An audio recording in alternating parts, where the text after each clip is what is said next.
Hello and welcome to Florida Basketball Hour. I am Neil Blackman, Saturday Down South. On this episode, I got Eric Fawcett, GatorCountry.com, Basket Under Review.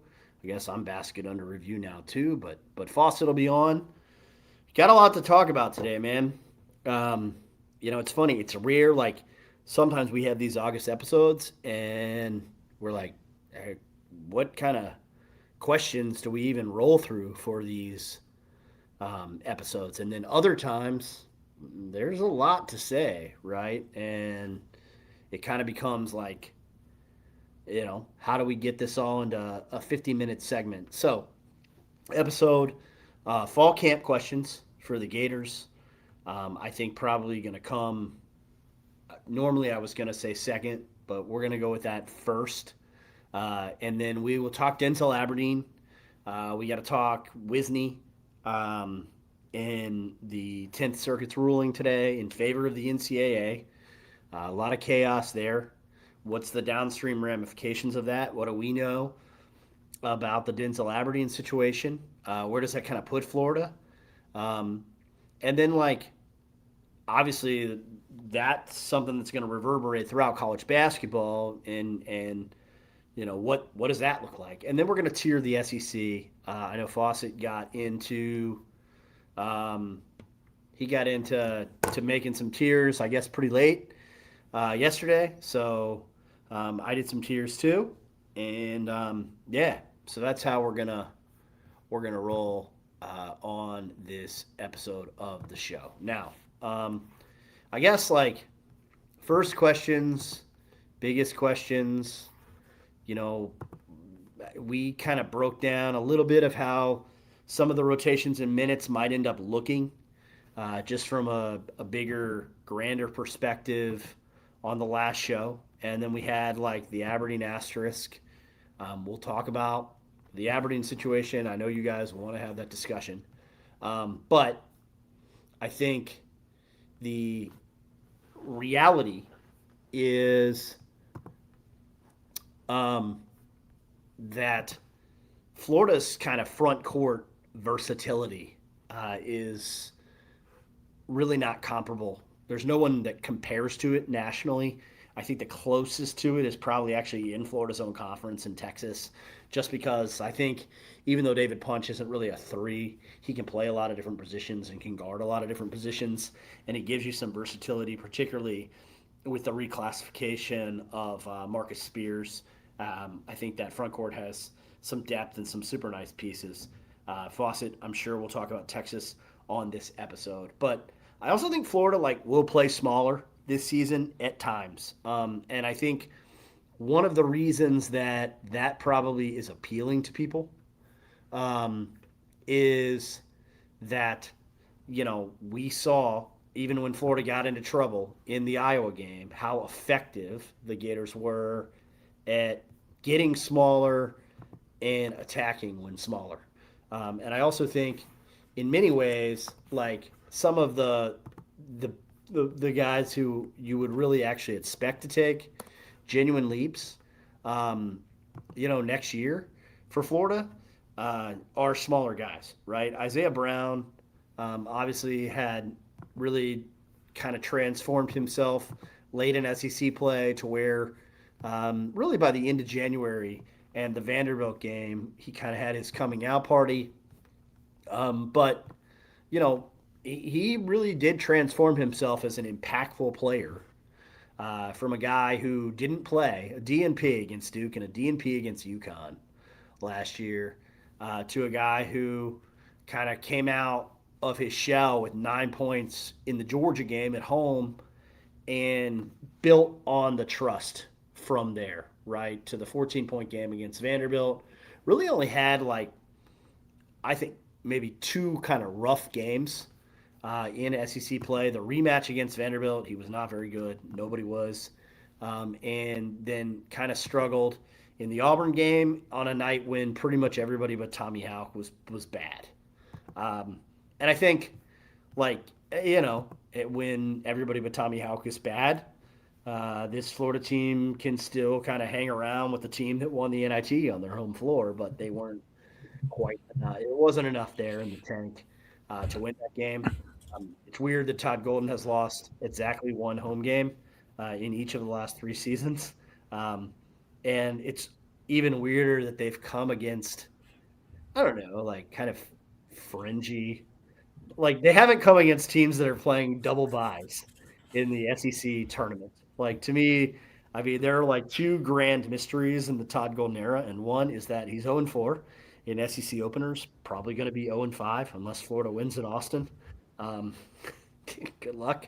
And then, I know some guys on the staff listen, so I'm not hating too much. I'm just saying, like, the office in Birmingham didn't do Florida many favors by sending them to Austin, Texas, to open their conference schedule, and then also like the fact that, yeah, I mean, Florida's home record is incredible. It's actually, I think, the second best in college basketball over the last 4 years, but nonetheless, like the losses, none of them have been to like a double by team.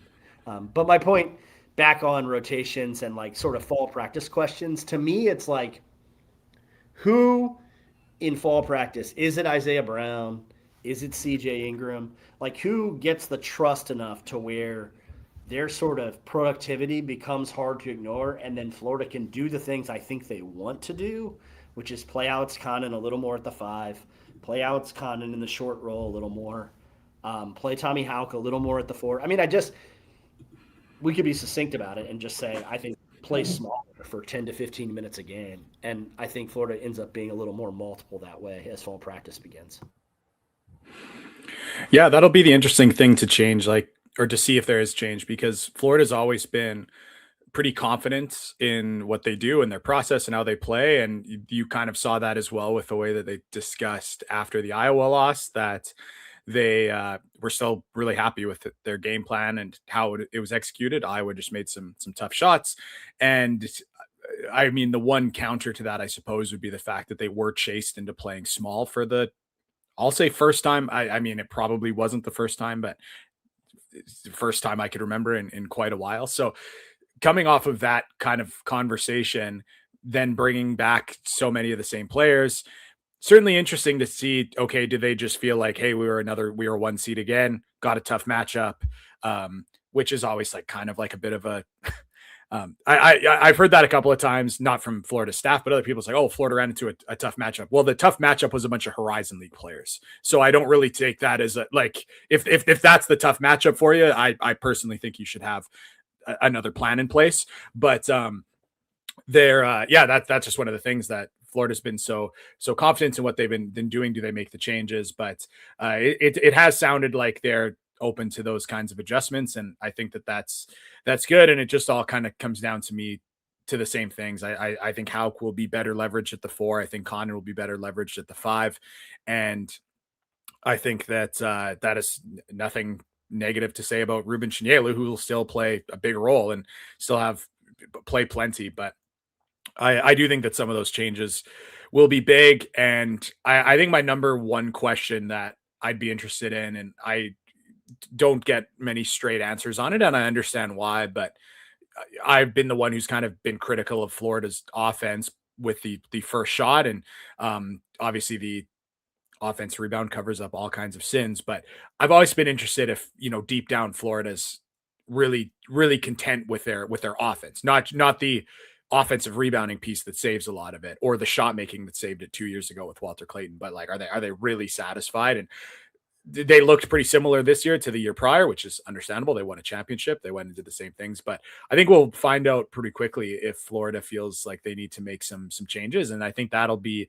really interesting watching some of these earlier matchups. And that's where it's nice that the Gators have what could turn out to be a super fun non-conference schedule, because we will get to see some of those changes. And I think too, adding in the two European guys coming in, both one that is a little bit older and probably more ready to play, and then one that's a little bit more upside, but might fit what the Gators look for a little more. I mean, that's going to be interesting too. And obviously with most teams in most years, you are thinking about, oh, what do these new transfers look like? What does everyone look like? And that will not be the case for the Gators, who are quite the known commodity.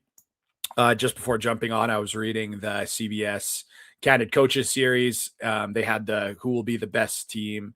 I know I just read it now. I forget the exact number, but I think it was like 55% of coaches or something said the Gators. And I don't know if they did it last year after the Gators won the championship. It would be interesting to go back and see how many teams or how many coaches thought that the Gators would be the best team, but I don't think it was this many. So it's funny because they like won a championship, brought in some big name transfers. We know those transfers weren't quite what a lot of people thought, but and retained a lot of guys, but everyone was like, "Oh, this team has a chance to repeat." But I don't think anyone was like, "Oh, this is like undoubtedly, clearly the best team in college basketball." Where this year it'll be interesting to see exactly where the polls are. I know some people have been monitoring the advanced stats that are kind of yo-yoing between Duke and the Gators. This is, of course, just another sample size. It's coaches who are, as we know, very unreliable narrators when it comes to knowing the sport outside of their league. So I do take it with a massive grain of salt. It's actually funny. I kind of feel like oftentimes coaches are no less than a lot of fans about what goes on in college basketball. But yeah, that's just going to be interesting. The Gators going in as someone who I think they're probably going to be number one. It's going to be interesting to see if Duke gets some kind of late surge of enthusiasm and if people want to have Duke number one, totally understandable. Don't think that's foolish, but you see some things where it just seems overwhelming that the Gators will have that kind of expectation to be the best team in the country. And that's something that could also be like, oh, well, like, let's just keep doing exactly what we've done the last 2 years. But I hope there's some hunger to make some changes. I think that's the other thing that is, I would say, hopeful for Florida fans is this was a 1 seed last year where they clearly didn't hit home runs in the transfer portal. Not saying it was a disaster, but they didn't hit home runs. And they certainly weren't the most crisp offensive team, and they salvaged it. So there's still like very clear areas that they could get better. And that's where you see, oh yeah, this could be like 2 championships in 3 years.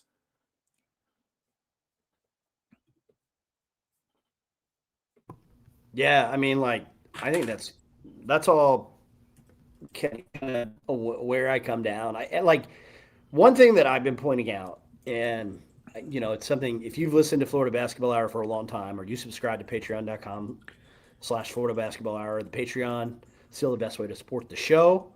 And I'll get to that in a second. But if you either subscribe or you've listened to us for a few seasons, like that both Eric and I have been pretty consistent about like the myth of the leap and like this idea that, oh well, Thomas Houck returned and like last year he was a fringe lottery pick, so now he's going to be like unequivocally a National Player of the Year candidate. And like maybe he will be a National Player of the Year candidate, but like I think it's all very marginal, the extent that like he's going to be more productive than he was last year when he was already an All-American productive level player, right? Alex Condon, I think he's kind of one I would maybe put of the three, Chenyalu, Condon, and Houck.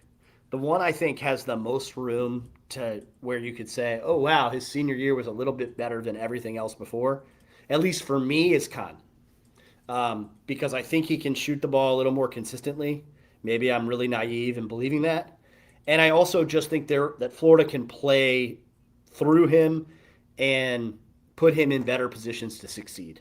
Like, I just think that offensively there are things that Florida can do, including putting him in the short role a lot more, that I think will be more effective than some of the stuff we've seen in the past. I also think I looked at the CBB analytics numbers just the other day and noticed that Alex Condon is in the 98th percentile, basically on any type of shot from 15 feet in. I mean, or Florida's offense when Condon gets a paint touch. Very similar, like, efficiency levels. So the idea that, like, Florida always played the right way with Alex Condon last year, I think I would reject that a little bit and I think there are better ways that they can kind of deploy Condon and he could be more effective. But in terms of like Ruben Chenyalu, like I actually think playing smaller more. I mean, I talked about this a little bit earlier in the summer. I forget whether it was on a Patreon, but like if you think Ruben Chenulu is going to like play 30 minutes a game instead of 25, like you might be surprised. Like I don't think that's the outcome. Like, I think Ruben's minutes probably stay about the same, and that's a good thing because the way that Chenulu plays and how hard he plays is why he's so good, right? I mean, he's a 6'9" dude with a 7'6" wingspan who can guard point guards. I mean, you don't want him to like you don't need him to play 30 minutes, right? You need him to play 25 minutes really hard. And that's what makes him special. But I don't think like Ruben launching threes is something that a wrinkle that this offense really needs, right? It might be something Ruben thinks is fun to show NBA scouts, and I'm sure you're going to grimace a few times in non-conference play. But I doubt that there's a lot of that getting launched in SEC play. So in terms of the front court, like I just don't think there's a lot of guys making, like the leap isn't junior senior leap is going to be minimal. So who can make a leap? It's like Isaiah Brown, it's CJ Ingram, it's does Alex Lloyd carve out a role, depending on Denzel Aberdeen, which I already promised people I would talk about the legality and what the hell's going on. Um, but I wanted to talk about this fall camp stuff first because this is what I get DMs about.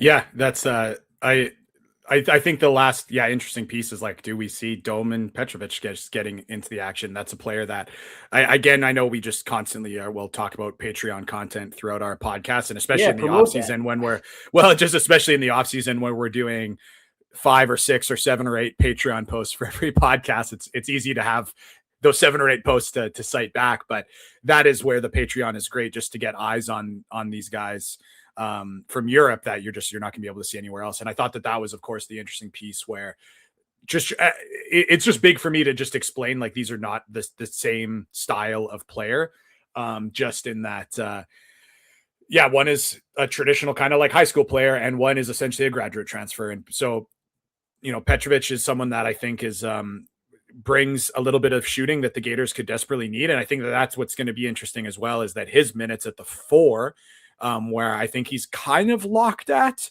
I think he's a little undersized for the 5, and with the Gators don't need more 5s.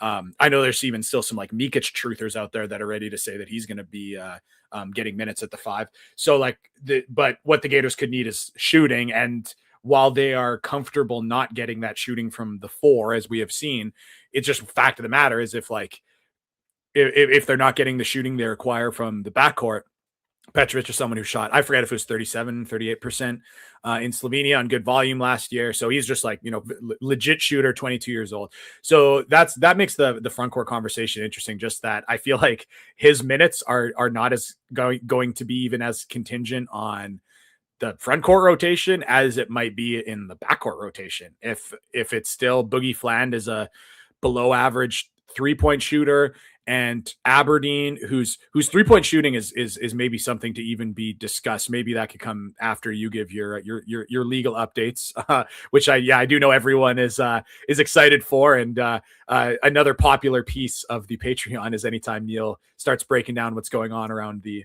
legal side of things.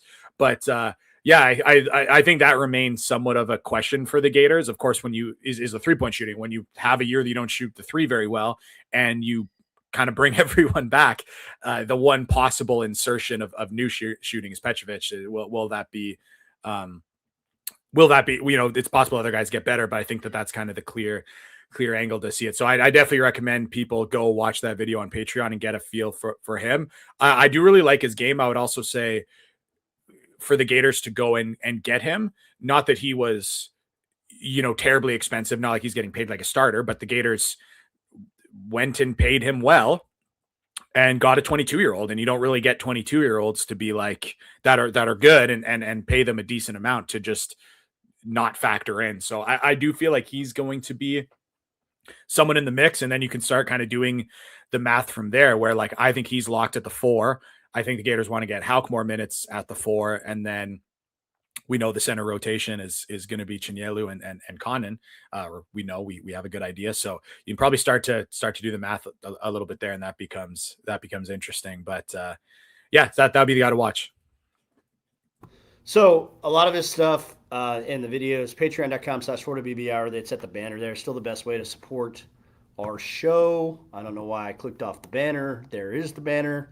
Go. There's 3 membership levels. Check it out. Please support us. Our sponsor for the podcast remains Game Time Sidekicks. I don't have any of the awesome like Yetis in front of me right now because I'm traveling um, for actual like NIL stuff, as it turns out. But in any event, go to GameTimeSidekicks.com. If you spend $60, you can get a free koozie in time for football tailgating season. A lot of energy in that building. I was around last week. Yeah, I mean John Sumrall, he's a different kind of cat. We'll see if it works. I feel like he has none of the flaws that some of the previous hires had, but whether that makes it work or not is to be determined. But yeah, you see some of my football stuff over at Saturday Down South. Also, you'll see both of our work at Basket Under Review. But the real way you can help keep Florida Basketball Hour going as we move into year 8, which is really hard to believe. Wow. Um, as we move into year 8 of Florida Basketball Hour, is to subscribe to patreon.com. Now, couple little early fall kind of practice notes, and then I'll talk about the Aberdeen stuff that everybody wants to hear about. Boogie Fland, 10 pounds bigger, looks stronger, shooting farther away. I don't know if that's like, I think consistency from just beyond the line would be what most people are hoping. But definitely been working on, some length to the jump shots as well. I think some of that is that if he can knock down one from a foot or two farther, he is so quick and so effective at getting in the paint that anytime you can lift a defense a little more for somebody like that, that's probably a good thing. Isaiah Brown continues to turn heads pretty much everywhere that he has been. And then there's a Patreon coming this week on Alex Condon and how he got to play with the Aussie national team. And, this is the kind of stuff you're not going to get anywhere else. I might let Fawcett talk a little bit about like what he saw from Condon there, but you can see it on the Patreon. But yeah, I mean, I would say the very, very rough early notes are just that everything with Houck does look more consistent from deep, which was really like he said that and the left hand were like his 2 priorities. And then Boogie Flan just stronger and healthier, which I think is a huge story because as we pointed out a lot, like it's hard to believe that he just turned 20 because most players his age are already 21. And I think just kind of catching up physically for him and then being healthy was huge. And I would point out that like the last month of the season, from the big rout of Oklahoma to the Iowa game, he shot 38% from 3, which was a little more in line with like his high school numbers. And I think we remember sort of the loud air ball against Iowa and forget that there were a lot of good moments in that last month for him offensively. Yeah, well, I have been the number one Fland supporter. I feel even going back to when the Gators got him, and I feel like I was the one who was like, "Hey, I know everyone's getting really hyped about this Savion Lee guy, but I think Fland is the much better pickup." Now, I don't think it netted out that he was the much better pickup. I would still say, like in my opinion, I would say that Fland had a better season. There's no real sense in litigating that, but if you've got a take, Neil, you're welcome to throw it in. But yeah, like he was someone that I thought I was definitely a believer going in, and maybe that's my bias, and that's why I am still supporting him. But I do feel like he played such a massive role to the defense that, and I feel like everyone knows that Florida's defense was awesome, and I feel like a lot of the credit has gone to Chinyelu, and rightfully so. He was fantastic. I feel like a lot of the credit came to Houck and Condon. I mean, sure, they were very important, but like Fland just absolutely hounding the opposing team's point guard who has the ball for most of the game. I thought played a huge role in Florida's defense. He also was kind of the one player to create turnovers and those run out layups that the Gators don't get a ton of, just because they don't, we know, we talk about it, they don't force a ton of turnovers. They play rather conservatively defensively. And of course that works. And it was when the Gators were kind of playing conservatively and not giving up anything at the rim. And then once a game, you've got Boogie Flanders like clean stripping a guy for that layup. I thought that was massive. And yeah, the age piece is pretty crazy. When you see players roughly his age that are coming into college as freshmen right now, and the experience that he's already had, and then the health piece too. It's one of those things that's always so hard to quantify from the outside, because again, he still played well last year. It wasn't like it was an absolute disaster. And you'd be like, well, of course it's a disaster. Look how hurt he is. And that's always tough for players as well, where it's like, oh, they're still playing a ton of minutes. They're still like, they're in the fight. Like, it's hard to be like, sometimes it can be hard to be like, oh yeah, like, are they injured? But like, I don't know, looked like he was, looks like guys are pretty healthy out there. Could be. So it's always impossible to say. It's also one of those things where it's very specific to the 3-point shooting. It takes only a small tweak for shooting to go very poorly, and anyone who's even went to open gym or church league or men's league and like just knows that, like, oh, if the ball comes off your finger just a little bit wrong, your shot might be spinning like a globe and it's an air ball. So it just that's the other piece about any injuries, is that, like, yeah, it doesn't take much to really mess up a jump shot. So which I actually was thinking potentially I'll need to do this on the Patreon, going back a little bit to his stuff pre-Arkansas, pre-college, taking some film and see what his jump shot looked like versus what it looked like at Arkansas versus what it looked at Florida. I definitely did one on the Patreon where we looked at some of his shooting at last year at Florida. And I mean, man, it's a little tough because he got good looks and his form doesn't look terrible. And then often the shot was not close to going in. And that's one of those things where sometimes you look at guys with terrible form. And that's something even with like an Alex Condon. I think you look at Alex Condon's form, it could use refinement. So it's when you see him missing poorly, but his mechanics aren't great. Well, you're like, oh, well, like clearly there is changes to be made. And if he makes those, you can kind of clearly see why he could become a better shooter. With Flan, that becomes a little bit more difficult. But yeah, it's something that I feel like he could be one of the best defenders in the country at his position this year. That would be huge if the Gators have some other ability to make shots around him. In another world, I feel like if there's shooters around him, suddenly like it's like, oh yeah, like it's a thing that he can't shoot, but it's not, a huge deal. Like thinking about when like the Gators were good around Casey Hill, people stopped talking about Casey Hill shooting. Not stop talking, but it was less of a story. When the Gators weren't as good and Casey Hill's missing shots, well, suddenly like, oh my goodness, that's terrible. So that'll be kind of something that's easy to monitor, because I do think in a lot of ways you could look at Flan's exact season last year, and if he shoots 32% from three, like, I'm not saying he shoots it great, he just shoots it slightly below average. Like, I think a lot of people are like, wow, that was actually like an awesome season. And I think the one thing that I noted when the Gators got Flan that he got a lot better at was when he was at Arkansas, he really struggled to finish at the rim, and we definitely saw him get a lot better in that area. He's not great there, but he's much better. And that was kind of the problem at Arkansas, was he was athletic and quick enough to get to the rim, and then he would leave a lot of points there. And when he was blowing by guys and Chinelu ceiling, like, yeah, he was, finishing confidently. And I think that was a big piece of the improvement. And he still has some other room to get better there. So I'm pretty high on Flan entering this season. Yeah, me too. I think got a real decent chance to be an all SEC player when all is said and done. And I think in this league, we'll talk about it at the end of the show, that would be really impressive. Okay, I know a lot of people want to know what the hell's going on. So, Denzel Aberdeen.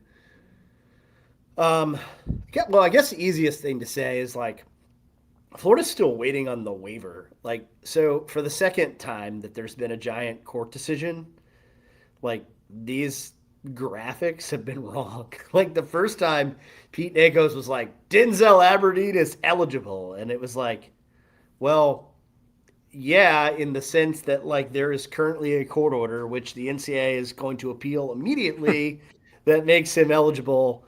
And I actually thought it was weird that guys like Pete Nakos and stuff ran with it, because I get it, but that's like the classic example of the race to be first journalism right now, where it's like, no, he's not eligible. He's eligible pending an appeal. Well, the NCAA won the appeal today, 2-1. We're recording on Friday afternoon. It was a 2-1 decision by the 10th Circuit Court of Appeal to stay the injunction. That means that they paused the injunction, making all the players that were eligible ineligible pending the appeal. Doesn't mean that they lost forever, by the way. The appeal could be resolved in November, and then all those players could become eligible in November or December or October. But in any event, the you can play right away portion of the case, which was the injunction, that's been stayed by the 10th Circuit Court of Appeal. They didn't give much reasoning, to be honest. They issued a very short order, and they just said, we stay the injunction, and it's a 2-1 decision. So we don't get a lot from that. It is interesting that it was 2-1, and there was one judge who would have denied the NCAA's motion to stay. Usually that stuff is unanimous. Like 95% of the time, that type of thing is unanimous. That's pretty interesting. I don't know if it bodes well or not for the NCAA on appeal. Here's the thing. I don't think it's going to matter. And that gets into kind of like, how do I want to explain this? And I thought about this a lot since the Wisney thing came out. And I think the easiest way to explain it is like, what happens, what's the impact of this getting stayed on all of college basketball? And then let's talk about Aberdeen. On all of college basketball, we are in a really weird spot right now where I honestly think it's the worst case scenario. And I was one of the people who tweeted that this could possibly happen and that it would be very bad. And I actually honestly kind of thought maybe the stay would get denied because the lawyers for the athletes in Wisney kind of argued that it could be bad. And I don't think the court really evaluated that very thoroughly, because here's what's happened. A lot of players are already eligible because they have state court orders. And state court orders, like the federal court not saying that everybody is eligible doesn't mean that state judges are prohibited from saying some players are eligible. So what's happening is in state courts, players are winning over and over and over and over and over again. And the reason they're winning over and over again is because the NCAA made a bad decision, at least from a legal standpoint. You could totally agree with the NCAA from a competitive standpoint. I'm just talking about the law. From a legal standpoint, it was absolutely arbitrary to exclude the 2022 class from a fifth year when you gave one to the 2023, 2024, and 2025 classes. Because all those classes signed a letter of intent expecting to play 4 years, to have 5 years to play 4, right? So when you gave an extra year to 3 of those classes, but not one, that's arbitrary. And that exclusion has been considered unlawful under the state law, not federal law, of a bunch of states. Georgia, Missouri, California, Kentucky 20 minutes ago, Louisiana, all kinds of places, Texas, and I'm forgetting plenty of others. So what does that mean? It means that we're now in a scenario where a lot of players are going to be eligible through state level injunctions, but that eligibility is going to be dictated by different state courts and potentially on different schedules, right? Like Kentucky just named Mark Mitchell eligible to play, among other people. Fascinating that he went to court in Kentucky. And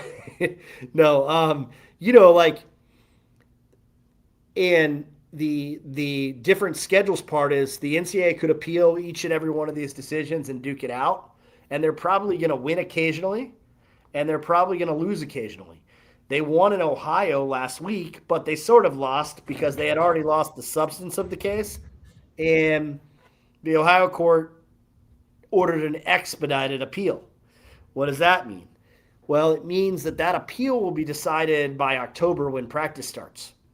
right, under their procedural rules. So that's what I mean by different schedules. Like if the NCAA appeals and they win stays, then it'll be how long does it take to decide the appeal? So again, players could be getting eligible in January, in February. Now, who holds um, who holds roster spaces for these players, etc. Those are separate questions. Mortal Jim asked, "Isn't Mark Mitchell in the same situation as Bediako?" No, and that's the other thing that's been going on is a lot of these courts have granted relief for 2022 players because, unlike say Charles Bediako, these guys signed because they didn't know what their status with the NCAA was. So they had no choice but to sign these things. And if they would have been eligible, what they're arguing is, I wouldn't have signed this. And courts are saying, you know what? That's right. You didn't have a free choice to sign it because the NCAA had declared you ineligible. So the real question is, are you ineligible fairly or legally, or should you actually have eligibility? And then the NCAA is saying, well, if Mark Mitchell had eligibility, it's reasonable for him to argue he wouldn't have signed an Exhibit 10. Same argument Micah Hanlockton just made, right?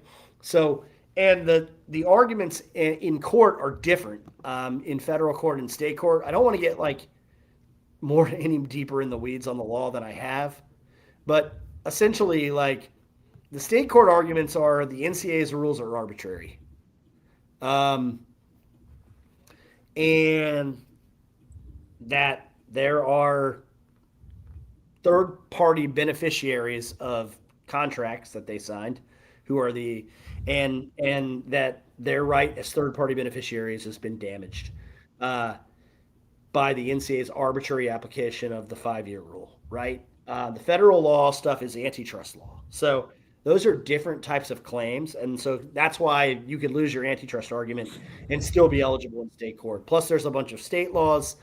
The point is, everything is different. Tanner Tanner asked, do people realize why most people hate lawyers? I mean, I get the jokes and like that's fine, and I don't take it as a personal attack. It's a privilege to sue the NCAA in some of these cases. Um, I am doing that in multiple cases right now, and I don't feel bad about it. Like Tanner, the NCAA drew a stupid rule.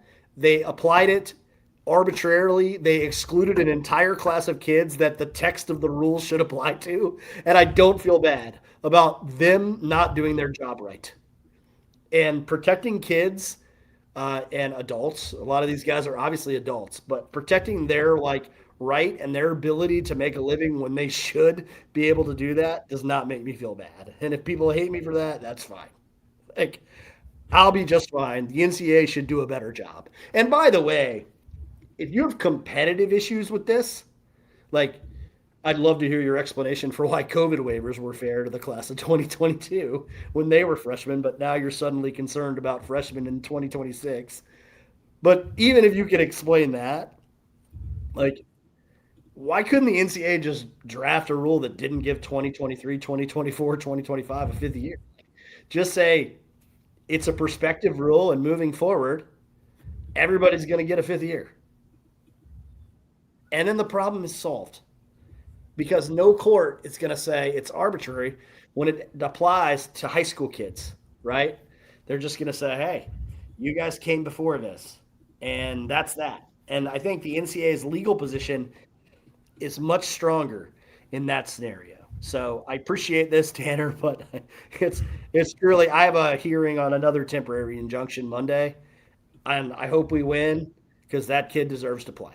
And that's where I'm at on these things. Okay, Aberdeen. Florida hasn't got an answer on the waiver yet.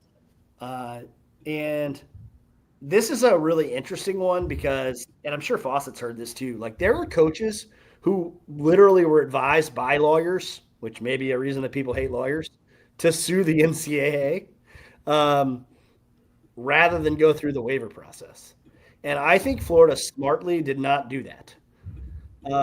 And I think there are two reasons that that's smart. One, Aberdeen still might get the waiver. I think he should. The player, I brought this up on a Patreon, but I think there is a very good. Sorry, I'm looking up his name, and I should have written this down before. Yeah, if Justice Ajigabar was eligible to play for St. Joe's last year, then Denzel Aberdeen should be eligible. The reason that Ashgabar was named eligible, and by the way, he was playing his sixth year because he got a COVID year. Um, the reason he was eligible was because he played minimally as a freshman at Harvard. So if 35 minutes at Harvard, all played in March, are sufficient, um, then Aberdeen should get a waiver, at least in my opinion. And if he doesn't, it's arbitrary. And that second part, it's arbitrary, is why it's smart for Florida to wait. It's smart for Aberdeen to wait. Florida isn't the one suing; it would be Aberdeen. And I think Aberdeen's legal team, whoever they are, it isn't me. I have not been asked to do this. I get that message a lot. When are you suing for Aberdeen? I am not Denzel Aberdeen's lawyer. Um, and I hope it's Heitner because he's like 7,000-0, honestly. But if it's not, whatever. In any event, if they wait on the waiver, they have two arguments they can make. They also, and I said there were two reasons, then strategically, their first argument is that 5 for 5 should apply to the class of 22. Their second argument is that it's arbitrary to deny his waiver. But additionally, the longer you wait, the longer it takes the NCAA to appeal, and then Aberdeen gets to play. So I do think there's a sweet spot where you don't want to wait too long and then it be the day of the Duke game and some court stays a temporary restraining order and suddenly Denzel Aberdeen can't play against Duke, right? Until his appeal is resolved. I think, that's an interesting scenario. But my point is there are still two paths for Aberdeen to play. One is to get the traditional waiver. The second is to get a state court injunction. Really, there's a third. It's that the athletes win WISNA on appeal during college basketball season. But Denzel's a degree-seeking student, so we'll see what happens with him. But no, you're going to see some bad graphics. There's already one that Field of 68 posted where they're like, players ineligible after WISNA. And it's like, no, this stuff is not resolved. It's not even close to resolved. And that's part of why it's such a mess. Sorry, thanks for tolerating that, Fawcett. No, I think you should keep going. I mean, I was good. And yeah, I don't think you should group yourself in with the genre of lawyers that some people dislike. But yeah, I mean, I do find this is why it is difficult to me and why precedent is difficult, because yes, I feel you could, you just cited one example of a guy that got a waiver that again would be somewhat consistent to Aberdeen, but there's also guys that played more than that, or less than that and didn't get a waiver. So right. that's where I feel like that's part of the reason why everyone hates the NCAA's rulings, is that there doesn't seem to be precedent. At the same time, I don't want to start talking like a lawyer, because that's where that's why you're here. And as people probably know, that's why I try to really stick to the stuff I feel like I'm an expert in, and don't talk about stuff I don't. That's why you don't get my college football takes. But I will say, as a just outsider looking in, I still do think the funniest thing that the NCAA does, that to me just seems to undermine every argument they make, is when they're out there talking about how they need an antitrust exemption from the Senate. It's like, how do you argue that you need an antitrust exemption and then say, oh, but what we're doing isn't a breach of antitrust? It's like, well, do you need the exception or not? So while everything is going on, and like you said, denying guys the opportunity to make money, and I mean, I do think that when people think about high major basketball, and maybe rightfully so, and you're seeing these guys that have made millions and are looking to get more millions, I think that there's a certain level of sympathy that guys lose once they get into 7 figures of revenue for themselves. But talking about guys making a living, I really saw this straight up, and with the Mark Mitchell example that was given, as much as I do think a lot of cases that are made in terms of waivers are often done in, like, maybe saying they're done in bad faith is, or arguments are made in bad faith. Maybe that's too strong of wording, but I think that sometimes people make arguments that I maybe I half believe, and I think they half believe, but like, it is very clear that Mark Mitchell would not have signed that contract if he didn't have that opportunity. And there are many players in that boat. People know my season in Canada, where I coach professionally, it runs in the summer. We had a guy that left his school on the West Coast. He was a class of 2022 who played his 4 years and thought his eligibility was done, and signed with us and started, and was in Edmonton on May 1st to start playing professional basketball. Now, since he started to, he very clearly would not have done that if he thought he was coming back to, if he was going to have a 5th year of eligibility. And quite frankly, if he was going to go back to college, he would make 7 times more, if not more, than what he made with us. And he's now in a situation too, that he was playing with us in the summer, that he is, he also started to realize that, oh, this might be happening. So he also said no to a bunch of offers overseas. Now, this is a guy that his opportunities would not be in the Exhibit 10 range. This would be going to Europe and making $50,000 or $60,000. But he has said no. And that's the other thing people maybe don't know. Like, a lot of leagues in Europe, if you're going to go play overseas, they want you there either in some of the top leagues on August 1st, many other leagues in the 2nd or 3rd week of August. So pretty much most leagues in Europe right now, their players are on campus. Now, this player who is, waiting on his 5th year of NCAA eligibility ruling is unsure if he said no to a bunch of opportunities to go make money overseas. And this is, again, a guy that made very low 6 figures last year in NIL. So, which, again, some of you will hear that and say, like, oh, well, that's a ton of money. I don't really have sympathy for him. But, it wasn't millions. It was very, very low, but into the 6 figures. If he were to return, maybe double that, but still, low 6 figures. And like, yeah, for him, that is, and where he came from in Canada, that is huge money. Like, that is like the truest example of like making a living and like the opportunity. Now, he's also Canadian, and some people might also have questions about how this, does he need to be given the right to make an earning in another country? And maybe that brings up other stuff too. But I've just seen it firsthand, where it's like, yeah, it's very obvious he wouldn't have signed a pro deal if he knew that he was going to have another year of eligibility, or could. And Mark Mitchell is another one where I feel like that one's like pretty obvious. So that's one where or you mentioned Micah Hanlockton, same kind of deal. Like, that's like extreme. Like, anyone, I logically, I don't think anyone could see anything different. It's so rare now that guys would forego eligibility for one of those small contracts. So yeah, but I appreciate you breaking it all down. I think you said you didn't want to go into any more into the weeds. I think if you wanted to, people would love to listen to it. And I mean, you also touched on it. I don't think a lot of media companies have covered themselves in glory when it comes to covering the developments. And again, a little bit of just a pet peeve to me. I think that people should stick to what they are experts at, and try not to talk out of turn on by people just like jump, like, it's how many times this season this summer have we seen, oh my goodness, everyone's eligible. And then, oh my goodness, no one's eligible. And it's like, this is like the 5th time that everyone just keeps jumping to one end of the extreme of the other.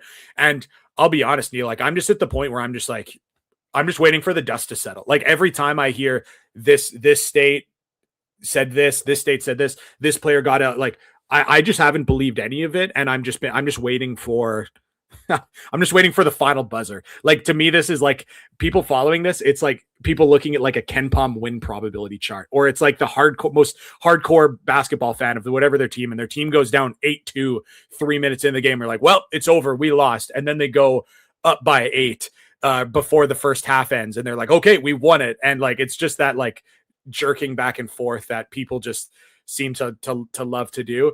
As these updates have come, as I saw, oh, look, Aberdeen is not like, it moved me 0%. I'm just waiting for, like, logic presumably is going to win out at the end of this thing, whatever that is. So I am just at the point where I'm kind of numb to all the updates. I am numb to the graphics being put out by the various people that are cosplaying as lawyers. I'm happy to have you explain it, because I just actually have not really cared to look into any of the last couple of stories, because I've been just waiting on waiting on the actual ruling. Now, it was also funny, of course, when Aberdeen, I'll say, got eligible at one point. A bunch of people were like, pointed out, Neil, that it was now Neil 1 and Eric 0 on Oh my the Aberdeen gosh. thing.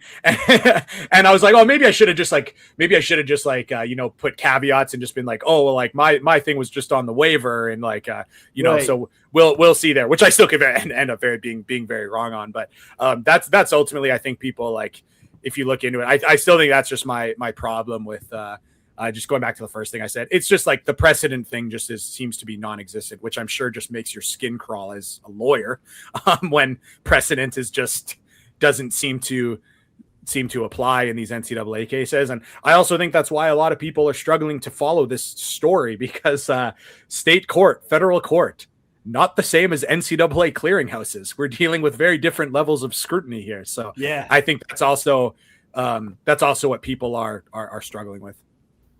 No, I think that's right. And I mean, like lawyers, we struggle, at least in one of the cases that we have a, we're appealing the waiver denial, and then we're making a 5-for-5 argument. So we like that because we say he should be eligible anyway. We don't care what you think about 5-for-5. But if you don't think he should be eligible, he should be eligible. um, and our argument on the waiver is like they denied this medical waiver. And in the case summaries, I don't know if anybody's ever seen these waiver forms, but like, so they've got like why they made the decision. And then there's a section called precedent for our decision. And in their Mm. denial, they're like, based on our case history and precedents, this is a reason to not give this waiver. And then the case precedent is entirely blank. Like they cite no precedent whatsoever. And then I'm not one of these people that's like, oh, The Wire is the greatest show of all time or anything. But there is a funny scene in The Wire. It's a great show. But there is a funny scene where Stringer Bell is at a meeting with his fellow drug traffickers, and somebody's writing down stuff, and Stringer Bell says, "I can't believe you're taking notes on a mother effing criminal conspiracy," and like the NCAA released a memo in 2022 where they instructed their staff to deny waivers whenever possible. So it's kind of like we go into court and we're like, here's what they said that they want their people to do. And here's our waiver where there's zero precedent cited, even though they said based on our precedents we have to deny this. And like, what is a judge supposed to do in that scenario? Like, and again, you know, explain your decision. So like Aberdeen's would be weird because to Eric's point, they would have precedents to say this is where we denied it, and then there's at least one that I found where they got it. So then if your Aberdeen's lawyers are like, well, this is pretty arbitrary, and you're right about that. But I don't know. I think Florida, and no, the NCAA hasn't issued winter sports waivers yet, as far as I know, Jim. Um, but yeah, they would have to answer soon, and so I think Aberdeen's like next move comes pretty soon. Um, but I also think Todd Golden and those like the staff would probably love to start practice knowing. Um, well, just like because I think it dictates what happens with Isaiah Brown's minutes and what happens with Alex Lloyd's minutes most of all, and C.J. Ingram's a little bit, um, but mostly Zay, who I think is getting overlooked in like the two guard discussion, and then like you know Lloyd. So we'll see. Um, Aberdeen would make Florida a lot better. I don't think there's any question about that, especially on defense. I think Florida has a chance to be like a Houston caliber of good on defense. I don't think that's a hot take if Aberdeen plays. And I think if he doesn't, they don't quite have that ceiling defensively because Urban Klavsar is Urban Klavsar. And like, I love him and he tries hard, but he isn't like a gifted defender. And so, that's kind of where Florida is. And that's where the lawsuits are. Um, More of this stuff on the Patreon. Maybe I'll get more into it. I've been posting updates when I can. Uh, Eric has something cool coming up on like SEC trends too, and like kind of what way people went in the portal. I mean, to me, and we can do tiers now as we kind of wrap up. I don't know if Eric even wrote yours down. I've got mine. I'm going to share my screen. This could be kind of fun if I can figure out where. Oh, there we go. Um, yeah. So these are my tiers. Um, I made 5 and then really a 6 tier that has a huge asterisk based on everything that Fawcett and I were just talking about. Mm. I call it the courtroom drama tier, which is LSU, who currently has 4 players again. They had gotten up to 5, and then Wisney came out, and so Sky Clark is ineligible, even though he might not be. Anyway, so LSU's back to 4 players. Uh, we'll see. We'll see what happens with them. So these are my tiers though, and I mean maybe the best way to do this is to make it actually quick, so we don't have to go through it all. Is just to go back and forth, like and Fawcett. If you guys listen to his show with Kevin Sweeney, if you don't, you should. Um, but they just did a great one on Texas.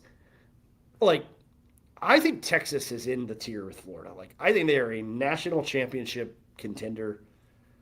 I know I am really, really leaning into Isaiah Johnson with that take, but like I love David Punch. I think he's awesome. I think Marcus Spears, like if you're gonna get a really good freshman, like getting one that doesn't have to be awesome is almost always the like that was Bradley Beal's kind of scenario, and like it worked for him.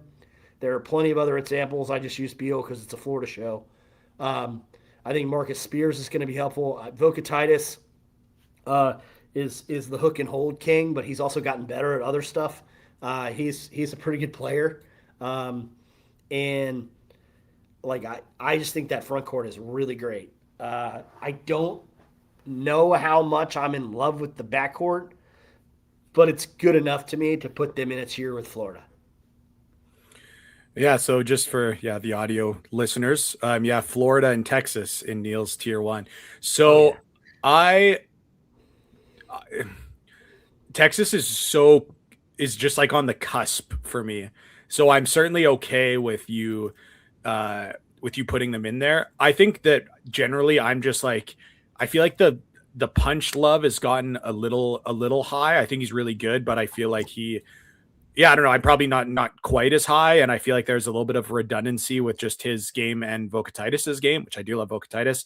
I really love Johnson, the point guard from Colorado, which I know people love throwing around most underrated player in the country in college basketball because like it's impossible to watch everyone. I do think that Johnson might have been in that conversation for most underrated player just because he was on Colorado that was just bad. Like, no, what they weren't bad enough that everyone watched to like hate watch, but they were the reason they were like a top 70 Ken Palm team and not like 140th is because of Johnson largely. I do think he's yeah. fantastic. So I might have Texas tier 2. They're like really close to me, but if we're truly being like these are teams that win the national championship, like that's where I just fall short. I will say, however, I would put Tennessee in my tier 1. Neil Okay. has them in tier 2. I'm going to say I have Tennessee in tier 1.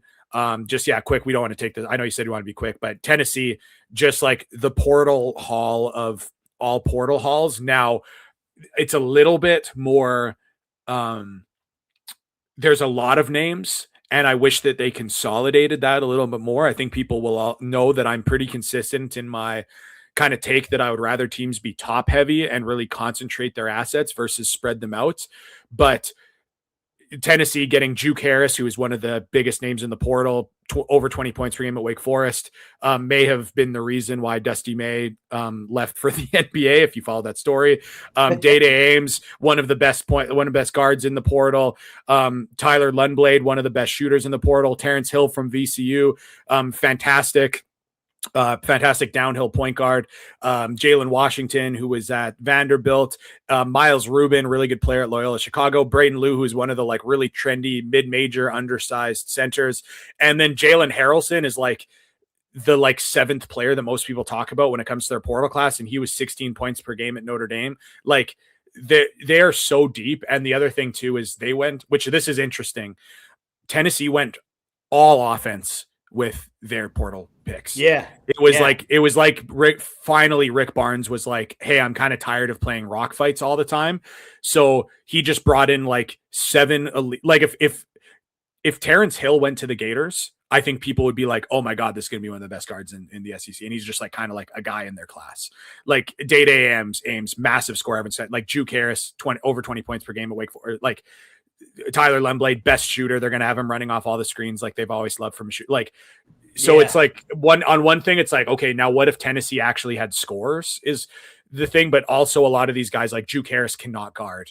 Tyler Lemblade is okay. Their centers don't really guard. They're okay. So it's on one hand, I'm like Tennessee might have just lost their identity, but they also brought in just an absolutely absurd amount of scoring and skill. So to me, Tennessee is in the category of I would not be shocked if they made a Final Four. It's so hard to be like I guess I'd still be a little shocked if they won a championship because it's still like Rick Barnes in Tennessee. But like if you looked at their portal hall and it was like you did if there was somehow a way that you could look at a team's portal hall and not know where they were, it was just like blind portal rankings. I think anyone would look at that class and be like, yeah, that is like a team that could win the championship. So for that reason, I would have Tennessee in my tier 1. So they've almost done what Billy Donovan and John Beilein, I think, are the only people to do it right now. Like the 4 straight Elite Eights, like they're close. And I almost had him in my tier 1. Like I have defensive questions. I do think Terrence Hill is a really good defender, but like I'm so, and I think Rick Barnes like knew that, and I think they kind of knew they had to have somebody at the point of attack that's like at least disruptive, right? Like they missed Zakai Ziegler so much last year in that way. But yeah, it's so interesting it'll be interesting to watch. Like I love this Juke Harris fit so much because he doesn't have to do all the stuff he had to do at Wake. Like he can just kind of be a guy. And as long as he accepts that, like it'll be the first time we watch a Rick Barnes team where like they don't have to go to Chaz Lanier. They don't have to go to Dalton Connect. They don't have to go to Nate Ament. Like, you know that you knew where the ball was going. And now, like, Rick Barnes has got some real options and versatility. And I think that's super interesting. So I had them in tier 2. I could have put them in tier 1. I've got Kentucky kind of safely in tier 2 because I don't, like, even if they add Mark Mitchell. Now, if they add Mark Mitchell, you know, I do think it raises their ceiling to like Final Four-ish ceiling because I think their front court becomes pretty awesome. And I love Zoom Diallo. I'm really interested in Fawcett's take on him. I think he's great. But I like kind of wonder, like the only role player that makes sense outside of their front court is like Cam Williams. Like the rest of them are like all dudes that need the basketball. They have a bunch of ball dominant guys, and I'm just like, how are they going to get this to work? Particularly like Wilkins and Diallo. Yeah, it is hard. So for those who have not watched, so like Zoom Diallo was on these absolutely disgraceful Washington teams the last 2 years, which as much as people like, everyone loves like killing Kentucky for how they had all this NIL and haven't been good relative to NIL. Washington has just been like in the market. They are the program that has been the absolute worst with NIL. They have thrown around gigantic amounts of money and have just been completely irrelevant. And that's a great take. On one hand, Diallo is kind of the face of that. Now, rightfully so or not, because yeah, he has his moments. He was also the best player on a team that had a lot of talent around him, and they were god awful. So it's always hard to know exactly what to like. I struggle with that one. And then I do think that kind of an interesting pickup was Alex Wilkins, was this 6'5" freshman from Furman that is like really interesting. His like counting stats are really big. A lot of the advanced stats don't like him. So a lot of the like yeah, a lot of the khakis who have the portal services didn't like him, but like I actually like what I see with him. So like we'll see. So maybe he's underrated. But yeah, I don't know about the piece. I kind of want to have them like I kind of want to have them tier 3, but I know by doing so it's a hot take, and therefore I know they belong tier 2, if that makes sense. I'm also just No, I not get sure it. if Momcilovic is like obviously that was a desperation kind of move, and he leveraged them to all heavens to go there, but that's still just like that genre of player. I'm not sure is like the ceiling raiser that they even needed. So yeah, once again, I Yeah. know people I wish I was stronger in my convictions last year, talking about how I really hated how Kentucky put their roster together. Kind of hinted at it, never like fully stood in the paint. I don't feel as strongly about how like the thinking the roster construction is poor, but I will say adamantly, I still do not think this is a super well constructed roster for a Kentucky but yeah, probably like the bottom end of tier 2. And like, again, I see it. So in Neil's tier, there's Kentucky and Tennessee. Like to me, Tennessee is just like mogging them in that spot. I feel like Tennessee is much, much better than Kentucky, in my opinion. But again, that's just like, that's even again, like I would say like maybe Texas is in my tier 2, still same thing. I'd have them like way above. So almost I feel like there needs to be like even smaller tiers. But I love yeah, it. that's kind of what Kentucky represents to me. My ESPN radio in Atlanta take on Momcilovic was that I'm not sure that that made them better than re-signing Chandler would have. Mm. And I think I got a lot of not happy, a lot like eight. I got like eight unhappy emails about that by people who actually looked up my email address and Wow. sent me notes about how I don't know anything. And like, it's embarrassing that they had me on ESPN radio. And I just said, like, Momcilovic does one thing and he does it really, really, really well. And like, I think Chandler does everything else better than him. And like, you know, yeah, like there's going to be gravity there. And like if you have a guy like Wilkins who can drive, I think he needs the ball a lot, Eric. But like if you have a guy like that who can get to the basket, you have a guy like Zoom Diallo who can get to the basket, neither of them shoot great, but you get a lot of gravity out of Momcilovic, right? Wherever you put him. But like Chandler made like multiple plays last year that won games defensively. Like Momcilovic isn't doing that. Chandler grabbed 5.5 rebounds a game in SEC play. Like, you think Momcilovic is going to get to 5.5 per in SEC play? Maybe. Like if they play fast. Um, I don't know. It's interesting to me because, like you said, they had to get a name, and they got a name. I'm just not sure how much better he makes them. My third tier was Vanderbilt, Arkansas, and Alabama. Of those three teams, I like Vanderbilt the best. I'm in the minority, I think, nationally on that. I keep hearing that Tyler Tanner doesn't have a lot of help. I think that's a lazy take. I think Chandler Bing is like Isaiah Brown, a guy that could make a huge leap. I really like him. And I loved what they did in the portal. I thought they got way better in the front court. They're going to be way more multiple around Tyler Tanner this year. I almost put them in tier 2, but that would have been a hot take to Fawcett's point. So I put them at the top of tier 3. Of those three teams, the team I trust the least is Arkansas because I just like, if you look at the SEC, the league is so old again.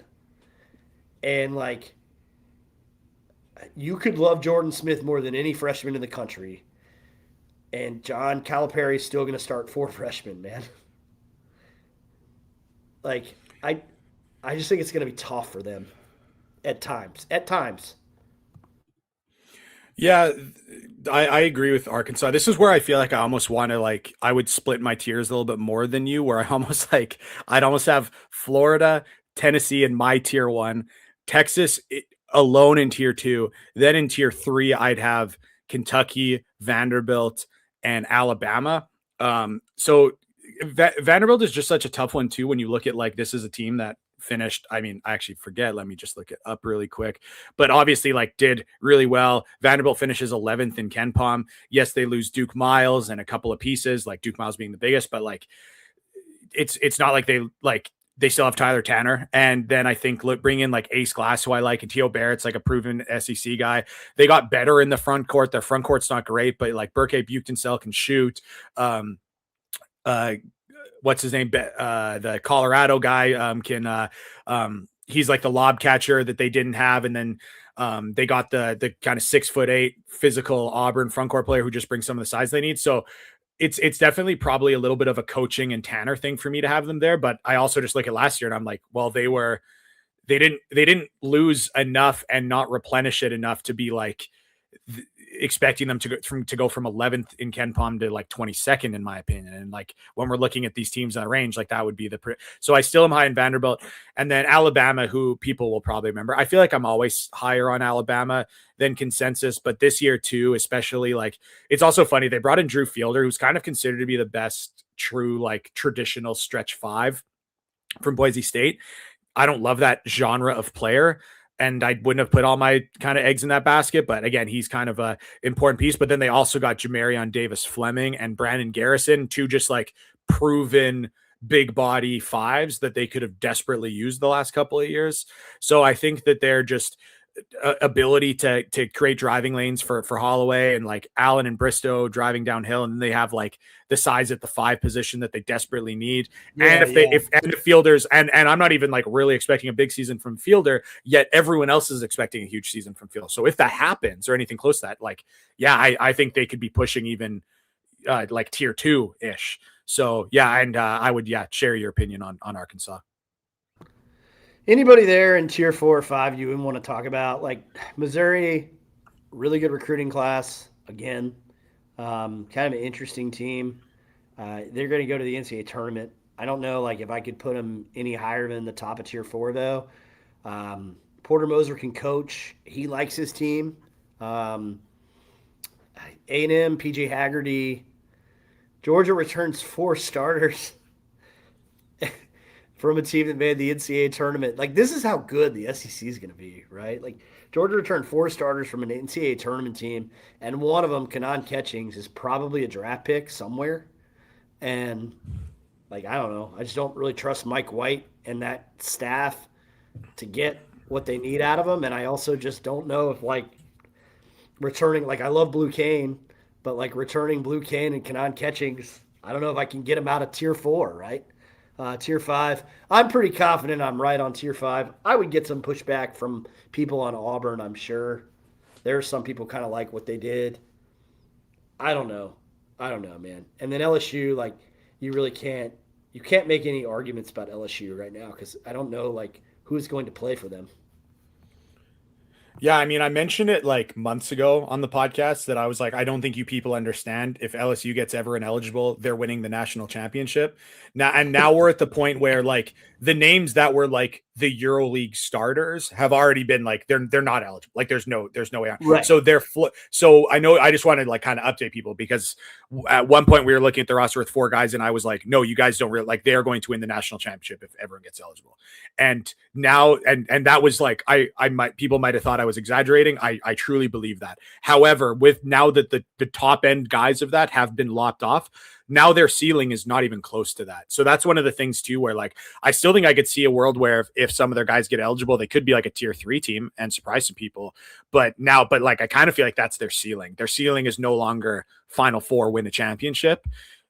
Which I probably shouldn't have even entertained because when it was like Madar, like there was no chance. I shouldn't have even entertained it, to be honest. But I think at that point early in the offseason, I'm like, hell, anything's possible. So we'll see.